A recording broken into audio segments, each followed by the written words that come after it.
भूर्भुवः सुवः तत्सवितुर्वरेण्यं भर्गो देवस्य धीमहि धियो यो न பிரச்சோதயாது.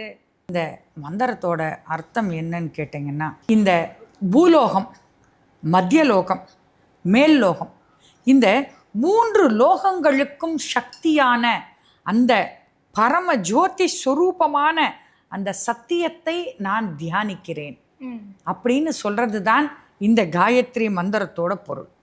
இந்த பரம சக்தி, இந்த பரம ஒளியானது என்னோட அறிவை தாண்டி எனக்குள் இருக்கும் உண்மையை வெளிப்படுத்த வேண்டும். இதுதான் இந்த காயத்ரி மந்திரத்தோட உண்மையான பொருள் அப்படின்னு சொல்லலாம். ஏன்னா மனசு வேற, அறிவு வேற.